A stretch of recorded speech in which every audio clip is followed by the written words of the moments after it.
नाम पे जोगी है लेकिन काम पे भोगी है।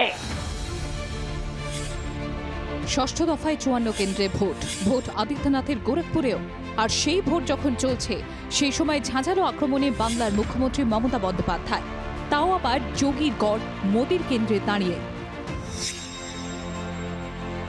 অখিলেশ যাদবের সমর্থনে বুধবারই যোগী রাজ্যে গিয়েছেন মমতা বন্দ্যোপাধ্যায়। এদিন বেলা ১২টায় বারাণসীতে অখিলেশের সভামঞ্চে দাঁড়িয়ে বিজেপিকে অল আউট আক্রমণে যান তিনি।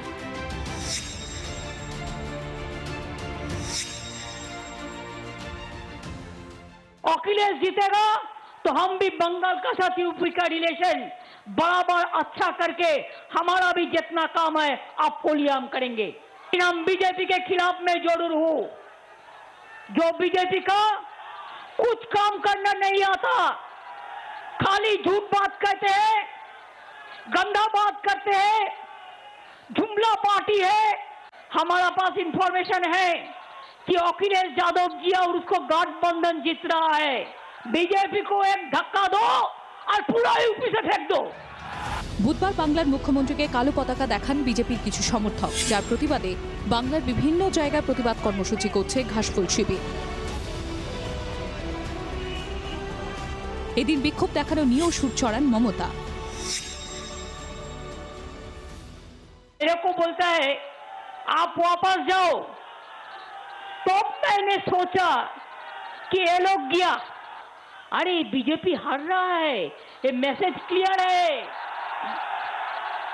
ये पूरा हार रहा है, नहीं तो हमको ऐसा क्यों करेगा। अगर हमको तुम ऐसा डरते हो तो हम एक दफे नहीं हजारों दफे आएगा। इतना सस्ता नहीं है, खेला होगा। বাংলার মুখ্যমন্ত্রীকে কালো পতাকা দেখানো নিয়ে তুঙ্গে চাপানুতোর। বিজেপির মধ্যে তো এক ধরনের পুরুষতান্ত্রিক মনোভাব আছে। ওরা মানে খুবই বড় জায়গায় কোনো মহিলাকে দেখতে অভ্যস্ত নয়। ফলে পশ্চিমবঙ্গের মুখ্যমন্ত্রী গেছেন এবং তিনি একজন মহিলা, দু জায়গা থেকে তার সম্মান প্রাপ্য। তো বিজেপি তো এইসব সম্মানের ধার ধারে না। নারী কেন, উনি তো বাঘিনী। বাঘিনী আবার নারী হয় নাকি? উত্তরপ্রদেশে কি নারী হয়ে গেলেন? জেন্ডারও চেঞ্জ হয়ে গেল।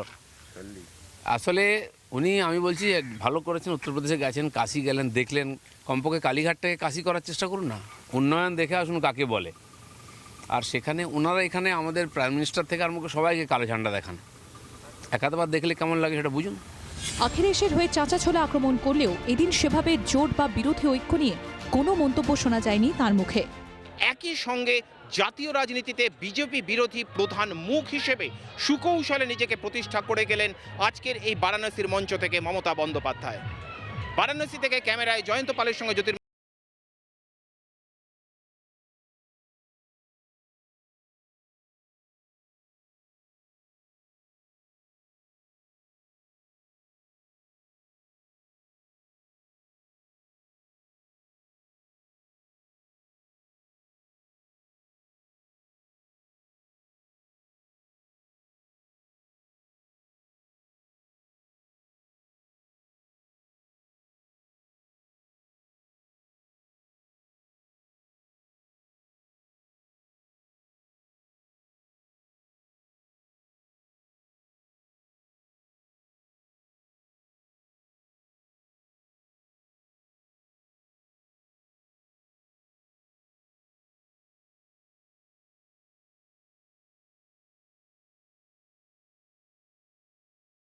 করেছেন, আমার যে সমর্থনের দরকার এখন সেটা আমি বুঝতে পারছি।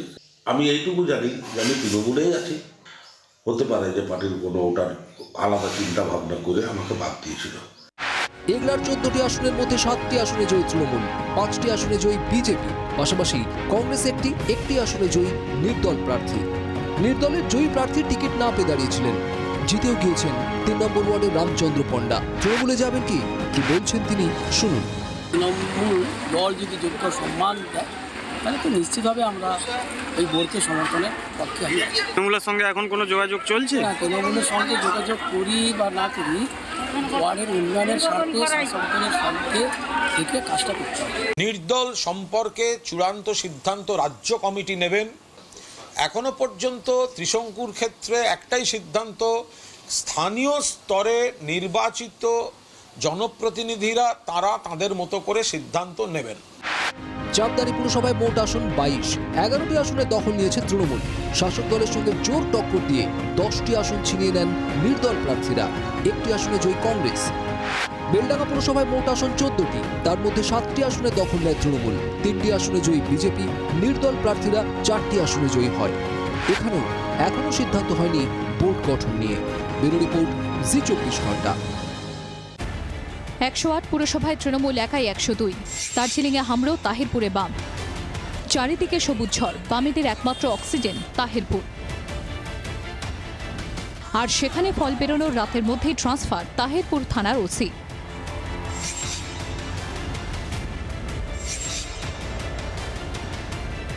বুধবার রাতেই তাহিরপুর থানার ওসি অভিজিৎ বিশ্বাসকে ট্রান্সফার করা হয়। ওসি অভিজিৎ বিশ্বাসকে ট্রান্সফার করে পাঠানো হয়েছে রানাঘাট ডিস্ট্রিক্ট পুলিশের হেডকোয়ার্টারে।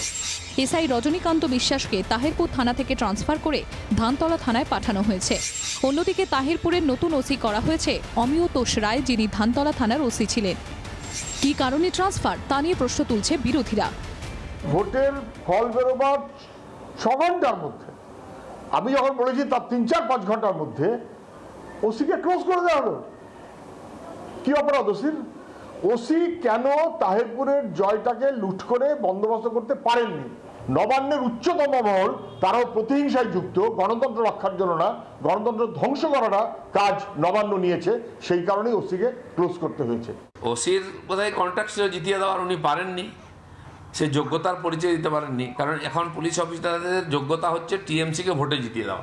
আমি যখন লোকসভায় জিতলাম মেদিনীপুরে, তো খড়গপুরের এসডিপিও ওসি সবাইকে পাল্টানো হয়েছে। তুমি যদি টিএমসিকে জেতাতে না পারো ভোটে, তোমার কোনো যোগ্যতাই নেই। তাহিরপুরের ওসি বেচারার তাই হয়েছে, তাকে বলি দেওয়া হয়েছে। গণতান্ত্রিক পরিবেশে ভোট হয়েছে, এখানে এসব হয় না, মন্তব্য করেছেন কুণাল ঘোষ। গণতান্ত্রিক পরিবেশে ভোট হয়েছে, বামেরা জিতেছেন, তাদের শুভেচ্ছা।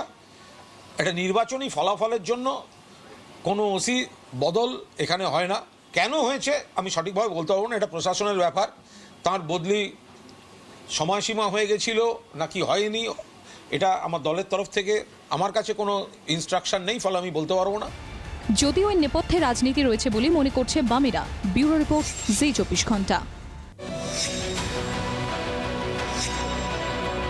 হোস্টেল খুলতে হবে, অনলাইনে পরীক্ষা নিতে হবে, মাধ্যমিক উচ্চ মাধ্যমিক পরীক্ষার দিন পরিবর্তন করতে হবে, এমন একাধিক দাবি নিয়ে ছাত্র বিক্ষোভে সোমবার থেকে উত্তপ্ত বিশ্বভারতী।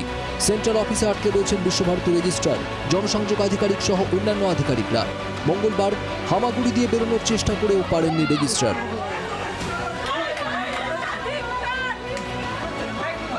3 দিন ধরে চলছে আন্দোলন।